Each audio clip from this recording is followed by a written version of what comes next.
दिल्ली के सिंघू, टिकरी और गाजीपुर बॉर्डर पर चल रहे किसानों के आंदोलन को लेकर पुलिस ने सुरक्षा का कड़ा पहरा कर दिया है। पुलिस ने दिल्ली की सभी सीमाओं पर सुरक्षा को कड़ा करते हुए बैरिकेडिंग कर दी है। साथ ही इन बॉर्डर्स पर नुकीले किले और कटीले तारों को बिछा दिया गया है। इसके अलावा पुलिस ने गाजियाबाद से दिल्ली जाने वाले रास्ते को भी बंद किया है। साथ ही किसान मोर्चा ने 6 फरवरी को दोपहर 12 बजे से लेकर 3 बजे तक देश भर में चक्का जाम करने का ऐलान किया। गाजियाबाद के गाजीपुर बॉर्डर पर चल रहे किसान आंदोलन में शामिल होने शिवसेना नेता संजय राउत पहुंचे। इस दौरान संजय राउत ने किसान नेता राकेश टिकैत से भी मुलाकात की। हालांकि वो भीड़ ज्यादा होने की वजह से मंच पर नहीं पहुंच सके। इस मौके पर भारतीय किसान यूनियन के प्रवक्ता राकेश टिकैत ने कहा कि अगर विपक्ष हमारा समर्थन करने के लिए आ रहा है तो कोई समस्या नहीं है, लेकिन इसका राजनीतिकरण नहीं किया जाना चाहिए। अगर नेता आते हैं तो हम कुछ भी नहीं कर सकते। कृषि कानूनों के खिलाफ दिल्ली की सीमाओं पर चल रहे किसानों के आंदोलन की गूंज संसद में सुनाई दी। कांग्रेस समेत कई विपक्षी दलों ने राज्यसभा में किसानों के मुद्दे पर चर्चा को लेकर नोटिस दिया था। हालांकि सभापति एम वेंकैया नायडू ने उनकी इस मांग को खारिज कर दिया। उन्होंने कहा कि इस मुद्दे पर कल चर्चा होगी। इसके बाद विपक्ष ने सदन से वॉकआउट किया। थोड़ी देर में विपक्ष वापस लौटा और किसानों के समर्थन में जमकर नारेबाजी करने लगा। विपक्ष की नारेबाजी के चलते सदन की कार्यवाही को 3 बार स्थगित करना पड़ा। इसके बाद भी विपक्ष का हंगामा जारी रहा, जिसके कारण कार्यवाही को कल सुबह 9 बजे तक के लिए स्थगित किया गया। पंजाब में निकाय चुनाव को लेकर माहौल गरमाने लगा है। जलालाबाद काउंसिल चुनाव के लिए मंगलवार को नामांकन पत्र दाखिल करने आए शिरोमणि अकाली दल के प्रत्याशियों का कांग्रेसियों ने विरोध किया। जानकारी के अनुसार शिरोमणि अकाली दल के अध्यक्ष सुखबीर बादल की गाड़ी को भी कांग्रेसियों ने तोड़ दिया है। दोनों तरफ से कई राउंड फायरिंग की भी खबर है।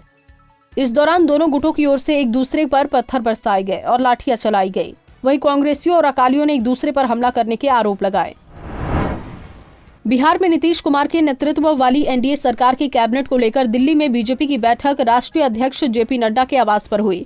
करीब 2 घंटे तक चली बैठक में कैबिनेट विस्तार में बीजेपी कोटे से आने वाले नेताओं के नाम पर विचार किया गया। इसके साथ ही मनोनयन कोटे से भरी जाने वाली सीटों को लेकर भी चर्चा हुई। हालांकि बैठक के बाद किसी नेता ने कैबिनेट विस्तार और मनोनयन कोटे की सीटों को लेकर कुछ नहीं कहा।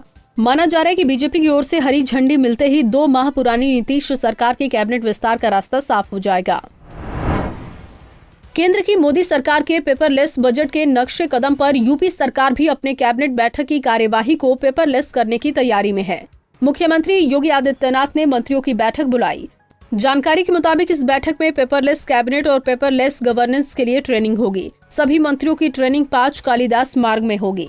पेपरलेस केंद्रीय बजट पेश होने के बाद अब योगी सरकार भी यूपी के बजट को भी पेपरलेस करने की तैयारी में है।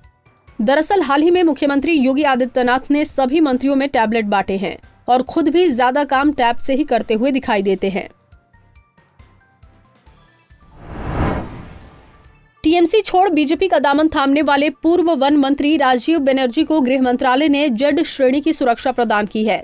दरअसल पिछले दिनों ही टीएमसी छोड़ने के बाद राजीव बनर्जी ने 4 अन्य टीएमसी नेताओं के साथ बीजेपी में शामिल हो गए थे। डोमजूर से विधायक रहे राजीव बनर्जी पिछले कुछ हफ्तों से टीएमसी नेताओं के एक वर्ग के खिलाफ अपनी शिकायत कर रहे थे। अब वो उन्हीं टीएमसी नेताओं और विधायकों की कड़ी में शामिल हो गए हैं, जिन्होंने हाल ही में ममता बनर्जी के खेमे को छोड़ा है और बीजेपी का दामन थामा है।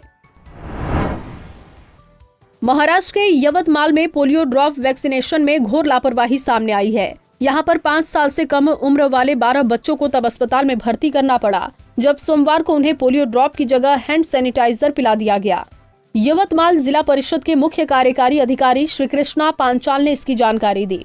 उन्होंने बताया कि अस्पताल में भर्ती बच्चे अब ठीक हैं और इस घटना से जुड़े 3 कर्मचारी, एक स्वास्थ्य कर्मी और एक डॉक्टर के साथ एक आशा वर्कर को निलंबित किया जाएगा।